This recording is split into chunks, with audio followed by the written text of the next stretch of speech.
So today is Sunday, July 3rd.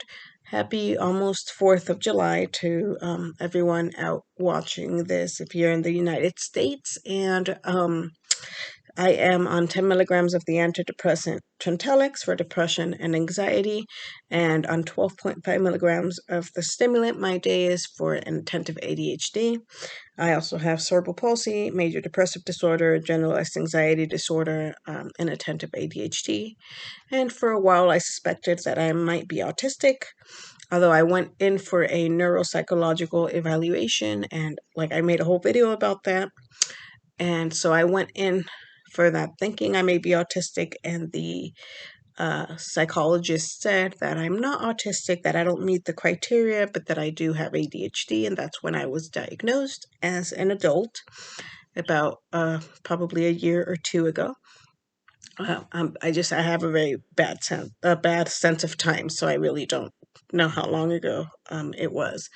Although to an extent, I do suspect that I've just gotten pretty good at masking my autistic traits, but still, I don't want to uh, self-diagnose.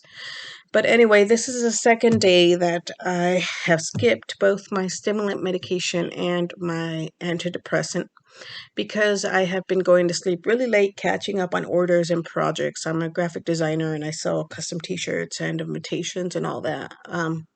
And consequently, because I've been staying up late, I've been waking up late, close to noon, for the past 2 days, and I can't take my stimulant that late in the day because then I won't sleep at night. So I don't want to mess up my sleep schedule any more than it already is. So I just have to get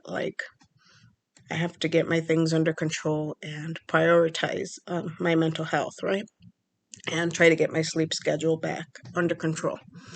Which brings me back to the point that I wanted to talk about today, which is that this may not be the case for everyone who is neurodivergent or everyone with ADHD. But I've realized that I'm very much a people pleaser, and I've always been a people pleaser, and I tend to overcommit to things, and even when I have a lot going on, and consequently, I put myself and my mental health and my needs last. And it's been that way for as long as I can remember. When I was younger, I tried very hard to please my parents with, by getting good grades and all of that, so it's always kind of been my thing. I will be starting grad school for speech and language pathology um, in the fall, and I'll be the first person in my family, so first generation college student who received a bachelor's degree and who will be going to grad school.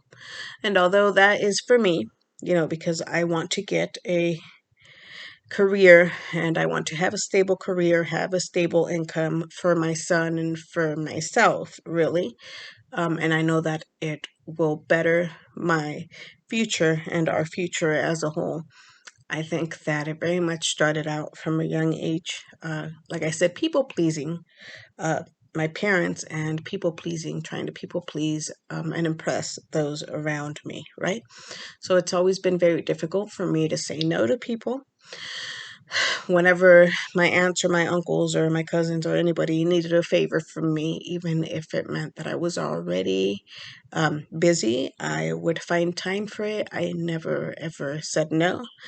And it wasn't until recently when I started going to therapy that I started trying to set some boundaries for myself. For example, I've worked as a graphic designer for over 15 years, since I was 15 years old, and I would print and design things a lot of the time for free, right? Like invitations and anything really, for family members and close friends and all that. And then eventually I started having to charge for my work because, it's my time, right? And like I said, it's very much, I think, something to do with ADHD, but I also think that it's a cultural aspect. I have mentioned this in the past, but I am an immigrant. I was born in Mexico and I was brought to the US when I was 2 years old. I was raised in California. I'm bilingual, fluent in English and Spanish. And I became a US citizen recently, last year, after almost a decade, I'd say about a decade of of going through the paperwork and all of that, and thousands of dollars spent, and even being placed in deportation proceedings in the process. And it was just a whole mess of things. The immigration system is very complicated, and if you're going through something like that, I don't recommend that you navigate it alone. I recommend that you find an experienced attorney, which I did. Anyway, point being that I'm Mexican, my family is Mexican, and as I've said before, our culture is very, very much a collectivist culture, right? Which means that we put the needs of the group or the family unit above the needs of the individual. So if an individual has to sacrifice his or herself in any way, be it make time for something that the family member needs or whatever, if it's going to advance the overall needs of the family, then that's what we do. Uh, um, we rarely ever say no when a family member or somebody needs us and we know that we can help them. And that's the way that I was raised.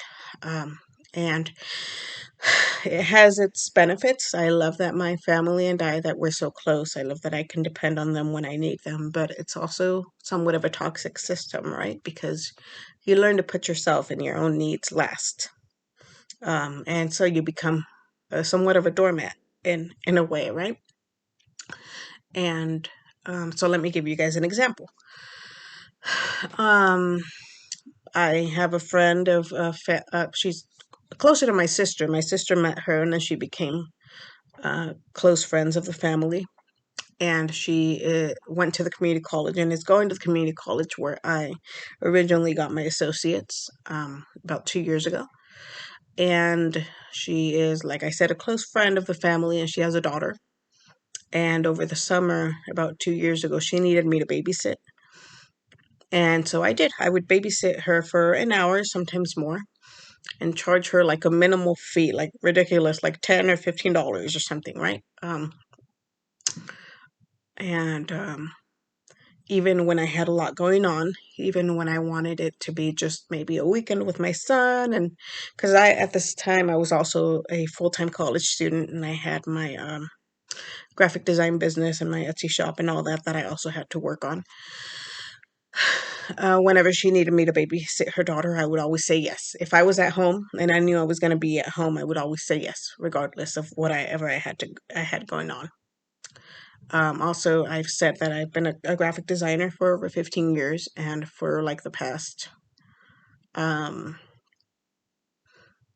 I want to say like 10 years, my mom and my sister and my family, they run an event decorating and event planning business, right? And so if you kind of know what I'm talking about, they do the draping, they do the balloon garlands, they rent out the chairs and tables, they do the event planning, they set up the entire event, they do all that. It's like the whole package, right? And so one of the reasons that I started getting into graphic design was because my mom started telling me that people were asking her for invitations, and she asked me if I could see if I can make invitations on the computer, because I would spend a lot of time on the computer as a teenager. And I actually ended up making my own quinceañera invitation on Microsoft Word when I was 14, about to be 15. And so that's how I got started. Really, it got started as a favor from my mom. That's how I got into graphic design. Started on Microsoft Word, moved on to Microsoft Publisher, and eventually Paint.net, which is kind of like it was at the time like a free version of Photoshop. And then I got into Photoshop and Illustrator, and I got a graphic design certification at the community college and all that. Point being that it started as a favor, and I gained valuable skills and things that I could sell like on my Etsy shop, and I started getting into making custom t-shirts and all that. But for over 10 years, I would make things for my mom and for my sister and for their business. Like I would print out huge props. I would make invitations. I would make like thank you cards for them. I would make business cards for them. Anything that they needed me to do, I would do it for them for absolutely. I never charged them. Why? Because I was living in their house, my mom's house, rent free, right? So I was like, it's the least that I could do. And then I got married and then divorced, but that's besides the point. But anyway, I was doing this for a very, very long time for free. But then I went back to being a full time college student, and I had so much on my plate. I had, exams and homework, and I had to still run my Etsy shop so that I could make whatever extra money I could make and pay like my cell phone and pay for things, right? And then on top of that, I was still doing stuff for them. Their business was picking up, and I was still doing a lot of stuff for them without charging them. And I never, ever, ever once said I couldn't, even if I knew I had to cram for an exam, if I knew that I had a project due or a presentation, I would never turn them down. And then on top of that, whenever my sister and my mom would go out to decorate the events, um, since I live in this house and we all, my sister and my mom and my dad, and we all live here, and my son and my nephew, who is also my son's age, lives here. Since they knew that I would be here, either working on their stuff that they asked me for, or working on my homework or projects that I had to do for school, because I rarely ever go out. I spent the majority of my time as a graphic designer in front of the computer. So I wouldn't go out with them to decorate. I would stay home to do my own thing. But because I'm here doing whatever I need to do, my sister always thought it was okay for her to leave my nephew with me so that I could watch him while they were out and doing their decorating thing, right? So for years it was like this. For years I would do all this graphic design work for them for free and put all of my needs and my schoolwork and my assignments last. Then on top of that, while I was doing all this, I was expected to babysit my nephew and my son, who, because they're the same age, they would constantly be fighting and arguing and bickering over the dumbest things. And I, of course, had to be in the middle of it and watch them. And so I had all of this going on, and to me, it just felt completely good, normal, till I started going to therapy and realized I'm spreading myself too thin. I'm not setting boundaries with my parents and my sister when it comes to telling them I can't babysit my nephew today because I have to cram for an exam. I can't keep doing this stuff for you guys for free because it's my time and I have bills to pay, and I'm sorry I'm going to have to charge you, and all of these boundaries that I didn't want to set, because it always led to a difficult conversation where it always blew up and turned into this big thing where I ended up being the bad guy somehow, right? Especially with my sister. Setting boundaries with her was and still is very, very tough. But I'm at the point where I'm finally getting paid for the work that I do for them as a graphic designer.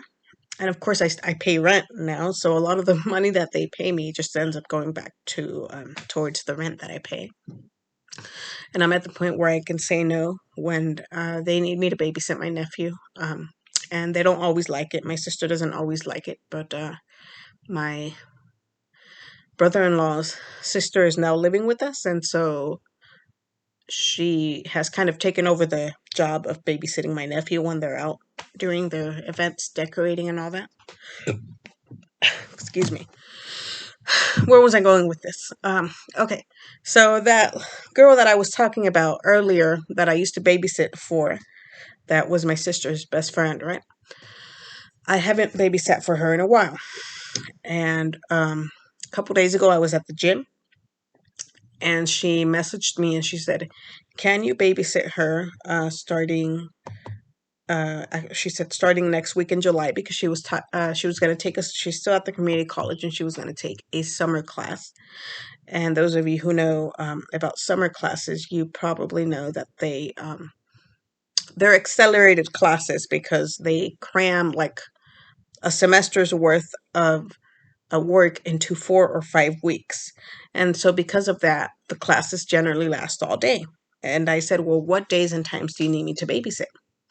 And she basically said the class lasts all day from like 8 a.m. to like 2. So it's like not all day or all day, but it's a couple hours. And I'm thinking to myself, why did I even ask her what days and times does she need me to babysit? Because I have a lot of things that I need to do for my grad school, which starts in August. I'm working part time, and I'm already overwhelmed and exhausted by the couple of students that I'm working with as a reading specialist. I have my graphic design business and my Etsy shop on the side.